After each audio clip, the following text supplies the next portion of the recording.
नमस्कार, आइए डालते हैं तमाम खबरों पर नजर एक एक मिनट में। बीजेपी नेता दयाशंकर सिंह के परिवार पर विवादित टिप्पणी करने के मामले में कांग्रेस नेता नसीमुद्दीन सिद्दीकी और बीएसपी नेता रामअचल राजभर की मुश्किलें बढ़ गई हैं। दोनों नेताओं ने एमपी एमएलए कोर्ट में सरेंडर किया था। दरअसल कोर्ट ने दोनों को भगौड़ा घोषित कर कुर्की का आदेश जारी किया था, लेकिन दोनों ने जब सरेंडर कर अंतरिम जमानत की अर्जी लगाई तो कोर्ट ने खारिज कर दिया और जेल भेज दिया। अब जमानत अर्जी पर कल फिर से सुनवाई होगी। थाना हजरतगंज से जुड़े साल 2016 के 2 मामलों में कोर्ट में हाजिरी के लिए लगाए गए थे। नसीमुद्दीन और रामअचल कोर्ट से गैर हाजिर थे। दोनों आरोपियों की ओर से हाजिरी, माफी और मुकदमे में तारीख देने की मांग वाली अर्जी दी गई थी। कोर्ट ने कहा कि दोनों आरोपियों का गिरफ्तारी वारंट जारी होने और भगौड़ा घोषित होने के बाद भी हाजिर नहीं हो रहे हैं। ऐसे में उनका हाजिरी, माफी और तारीख देने वाली मांग अर्जी खारिज की जाती है। कोर्ट ने दोनों को फरार घोषित करने के साथ संपत्ति कुर्क करने का आदेश भी दिया है। मैं अपनी इस लड़ाई के लिए अपनी माँ को आज मैं प्रणाम करता हूँ कि वह तो उस समय था भी नहीं जब ये संघर्ष चल रहा था। तो मेरी माँ ने 88 साल बुजुर्ग माँ ने जो एक गांव में रही हैं, गांव के परिवेश में रही हैं, लेकिन उन्होंने उस समय हमारी इस लड़ाई में हमारे जब उनकी बहू को, उनकी बेटी को, उनको जब गाली पड़ी तो जाकर के 88 साल की उम्र में उन्होंने हजरतगंज थाने में एफआईआर कराई। आज न्यायालय ने आज उनको सम्मान दिया है, आज उनको न्याय दिया है। मैं इसके लिए गोंडा में बीएमएस के छात्र का अपहरण हो गया है। किडनैपर्स ने फोन पर 70 लाख की फिरौती मांगी है। एससीपीएम नर्सिंग कॉलेज के मेडिकल छात्र को अगवा किया गया है। छात्र गौरव हालदार कल शाम हॉस्टल से गायब है। अगवा स्टूडेंट के बारे में उसके रूममेट ने घर पर जानकारी दी। गौरव के पिता के मोबाइल पर किडनैपर्स की कॉल आई और उसके पिता से 70 लाख की फिरौती मांगी गई। परिजनों की शिकायत पर पुलिस ने अपहरण का केस दर्ज कर लिया है।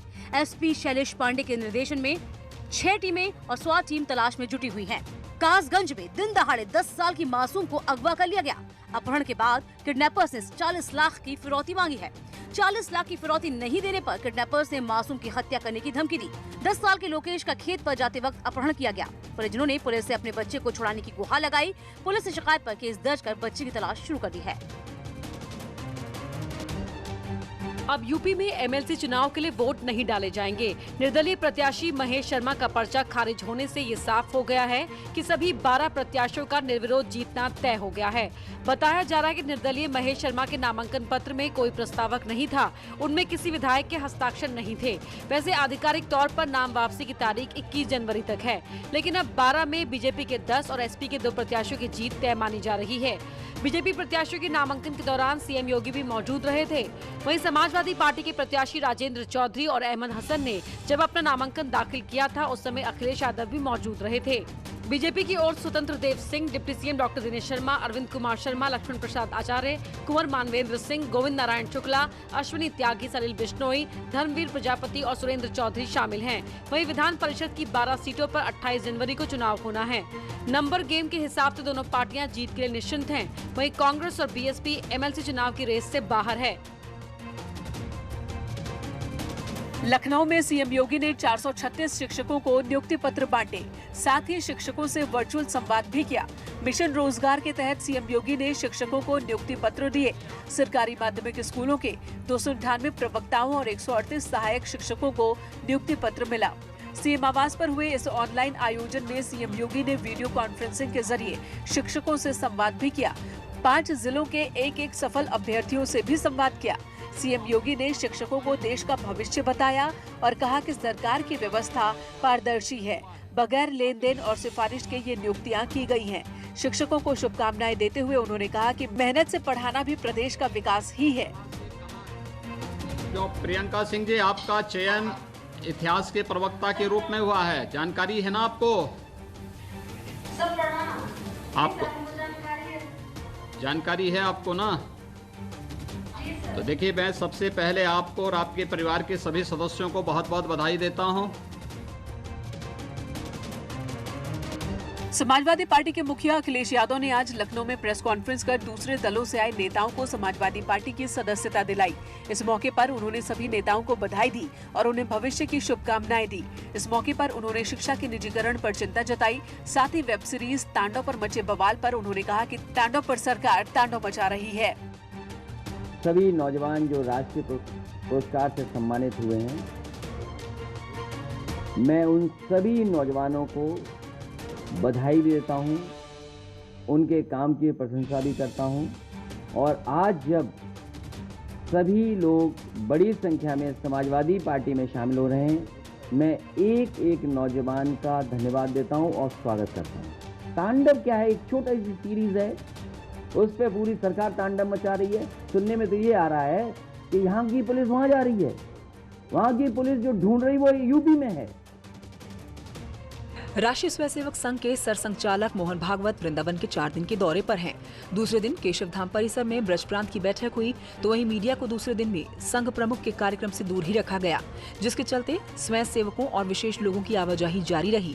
वहीं सुदामा कुटी के महंत सुदीक्षण दास महाराज ने सरसंघचालक से मुलाकात की। उन्होंने बताया कि अयोध्या में बनने जा रहे राम मंदिर की बधाई देने के साथ ही काशी विश्वनाथ एवं श्री कृष्ण जन्मभूमि मुक्ति के लिए चर्चा हुई। महंत सुदीक्षण दास ने बताया कि मोहन भागवत ने भरोसा दिया है कि जल्द ही कृष्ण जन्मभूमि और काशी विश्वनाथ मंदिर का निर्माण होगा। भागवत ने कहा कि संघ करने में भरोसा रखता है, कहने में नहीं। कृष्ण जन्मभूमि और काशी विश्वनाथ के ऊपर भी चर्चा हुई, तो आदरणीय मोहन भागवत ने कहा संघ काम करता है, कहता नहीं। यानी बहुत जल्द समय आएगा कि भगवान कृष्ण का मंदिर भी बनेगा, काशी विश्वनाथ भी बनेगा। बताया जा रहा है कि भागवत ने राम मंदिर निर्माण निधि समर्पण अभियान के साथ ही आत्मनिर्भर भारत अभियान को सफल बनाने का मंत्र स्वयं सेवकों को दिया।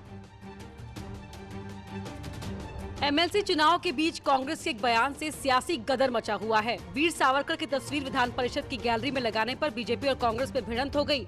एक तरफ सीएम योगी सावरकर को महान क्रांतिकारी और दार्शनिक बता रहे हैं, तो वहीं कांग्रेस ने कहा कि ये स्वतंत्रता सेनानियों का अपमान है। कांग्रेस एमएलसी दीपक सिंह ने यूपी विधान परिषद से सावरकर की फोटो हटाने की मांग करते हुए सभापति रमेश यादव को खत लिखा है।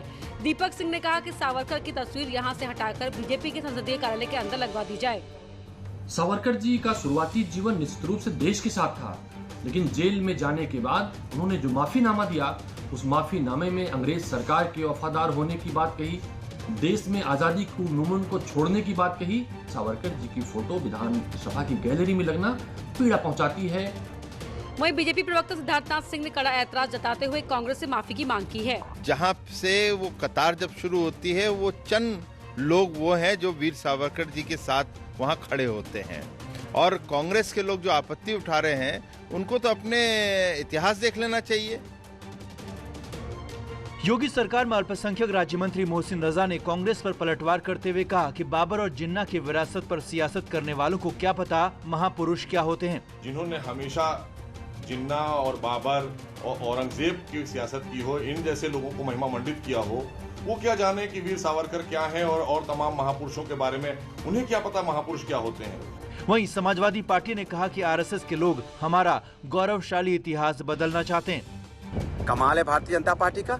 भारतीय जनता पार्टी हिंदुस्तान का विकास तो कर नहीं पा रही है, हिंदुस्तान के लोगों को रोजगार तो दे नहीं पा रही है, लेकिन हिंदुस्तान का जो गौरवमय इतिहास है उसको बदलने की जरूर कोशिश कर रही है। लोगों के खेत बदलने की कोशिश कर रही है, हिंदुस्तान के जगहों का नाम बदलने की कोशिश कर रही है। तो क्या चाहती है भारतीय जनता पार्टी? भारतीय जनता पार्टी क्या हमारे जो हिंदुस्तान को आरएसएस में के हिसाब से चलाना चाहती है? पीएम मोदी 20 जनवरी को पीएम आवास ग्रामीण के 6 लाख से ज्यादा लोगों को आर्थिक मदद मुहैया कराएंगे। प्रधानमंत्री नरेंद्र मोदी कल यूपी के 5 जिलों के प्रधानमंत्री आवास के लाभार्थियों से वर्चुअल संवाद करेंगे। इसके तहत कार्यक्रम में 6 लाख से ज्यादा लाभार्थी शामिल होंगे। पीएम सभी लाभार्थियों को कुल मिलाकर 2691 करोड़ रुपए की मदद देंगे। इसी कड़ी में अयोध्या के मसौदा ब्लॉक के मुमताज नगर गाँव के प्रधानमंत्री आवास की लाभार्थी कुमकुम से पीएम वर्चुअली जुड़ेंगे। इसी तरह पीएम मोदी चित्रकूट की रहने वाली राजकुमारी रैदास नाम की महिला से भी बात करेंगे। इसको लेकर जिला प्रशासन ने तैयारी पूरी कर ली है। पीएम मोदी सुबह 11 बजे चित्रकूट जिले के खो गांव में रहने वाली राजकुमारी से राज्य और केंद्र सरकार की ओर से चलाई जा रही योजनाओं के बारे में संवाद करेंगे। माननीय प्रधानमंत्री जी भारत सरकार कल श्रीमती राजकुमारी पत्नी कल्लू निवासी खो से वीडियो कॉन्फ्रेंसिंग के माध्यम से बात करेंगे और इनको कौन कौन सी शासकीय सहायताएं प्राप्त हो चुकी हैं उनके बारे में इनसे जानकारी प्राप्त करेंगे। पीएम बलरामपुर के लाभार्थियों से भी वर्चुअली संवाद करेंगे।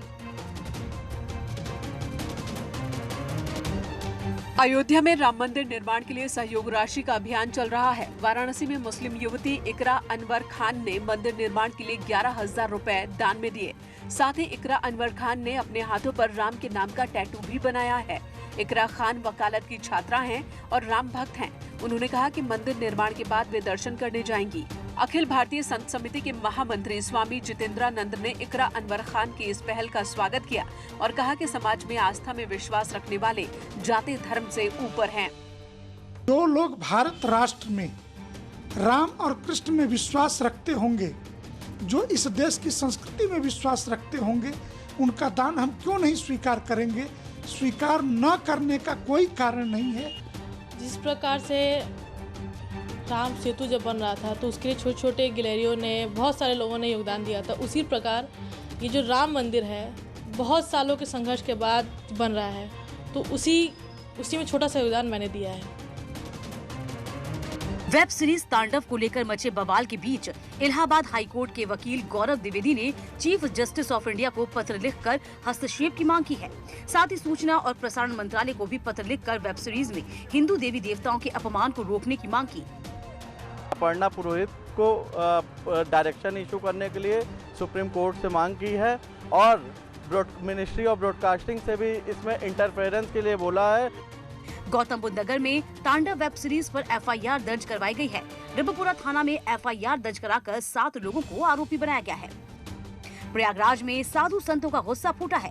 वेब सीरीज के डायरेक्टर अली अब्बास जफर के माफी मांगने के बाद भी अखाड़ा परिषद अध्यक्ष नरेंद्र गिरी ने इसे जानबूझकर किया गया हिंदू आस्था का अपमान बताया कि एक विशेष समुदाय के लोग हमारे सनातन परंपरा के मानने वाले देवी देवताओं के प्रति अपमानित चित्त दिखाते हैं और उनको अपमान करने का प्रयास करते हैं। ये सारा संत समाज का विरोध करता है, हमेशा करता है और करता रहेगा। वेब सीरीज तांडव के विरोध में यूपी के कई जिलों में प्रदर्शन हो रहा है। बागपत में हिंदू जागरण मंच के कार्यकर्ताओं ने प्रदर्शन किया। इस दौरान मूवी डायरेक्टर और एक्टर का पुतला जलाया गया। वेब सीरीज के खिलाफ नारेबाजी की गई। साथ ही सरकार से मूवी पर बैन लगाने की भी मांग की गई। हिंदू जागरण मंच का कहना है कि पहले पीके मूवी में हिंदू देवी देवताओं का अपमान किया गया था। इसके बाद अब तांडव वेब सीरीज में भी हिंदू देवी देवताओं को अपमानित किया गया, जिससे बहुसंख्यक समाज की धार्मिक भावनाएं आहत हुई हैं। आगरा में भी तांडव के खिलाफ सड़क से लेकर कलेक्ट्रेट तक जगह जगह प्रदर्शन हो रहे हैं। प्रदर्शन में तांडव के निर्माताओं के खिलाफ सख्त कार्रवाई की मांग की गई। कई कॉलोनियों में प्रदर्शन के बाद कलेक्ट्रेट में हिंदू जागरण मंच के बैनर तले वेब सीरीज के खिलाफ जमकर प्रदर्शन हुआ। वेब सीरीज तांडव का पुतला भी फूंका गया। बहराइच में तांडव वेब सीरीज को लेकर हिंदू जागरण मंच के कार्यकर्ता अपने समर्थकों के साथ कलेक्ट्रेट पहुंचे और सिटी मजिस्ट्रेट को ज्ञापन सौंपा। हिंदू जागरण मंच के कार्यकर्ता ने इस वेब सीरीज में हिंदू देवी देवताओं के अपमान को लेकर डायरेक्टर और एक्टर के खिलाफ कानूनी कार्रवाई की मांग की है। फिरोजाबाद के शिकोहाबाद के पालीवाल चौराहे में कार चालक ने एक साइकिल सवार की पिटाई कर दी। इसका वीडियो सामने आया है। पीड़ित की माने तो आरोपियों की कार के सामने वो आया था और इसी को लेकर विवाद हुआ और कार सवार ने साइकिल सवार युवक की लात घूंसों के साथ पिटाई कर दी। इस वीडियो के सामने आने के बाद आरोपियों की तलाश में पुलिस जुटी हुई है। फतेहपुर में जमीन विवाद को लेकर दबंगों ने बीजेपी महिला मोर्चा की जिलाध्यक्ष गायत्री सिंह के घर पर धावा बोल दिया। आरोप है कि दबंगों ने बीजेपी नेत्री का निर्माणाधीन मकान जेसीबी मशीन लगाकर धराशायी कर दिया। घटना की सूचना के बाद कोतवाली पुलिस मौके पर पहुंची। हैरानी की बात तो ये रही कि पुलिस की मौजूदगी में भी दबंग गाली गलौज और हंगामा करते नजर आए और मूक दर्शक बनी पुलिस देखती रही। तब बीजेपी नेता गायत्री सिंह की शिकायत पर 50 से 60 अज्ञात लोगों के खिलाफ संपत्ति को नुकसान पहुंचाने और डकैती की धाराओं में केस दर्ज किया गया है। दोनों पक्षों को बता दिया गया है कि वो एग्जीक्यूटिव मजिस्ट्रेट के पास अपने कागजात के साथ जाएं, प्रस्तुत हों और अपना दावा प्रस्तुत करें। जो निर्णय एग्जीक्यूटिव मजिस्ट्रेट के द्वारा किया जाएगा उसका पुलिस के द्वारा अनुपालन कराया जाएगा। लौटते हैं कुछ ही पलों में और खबरों के साथ।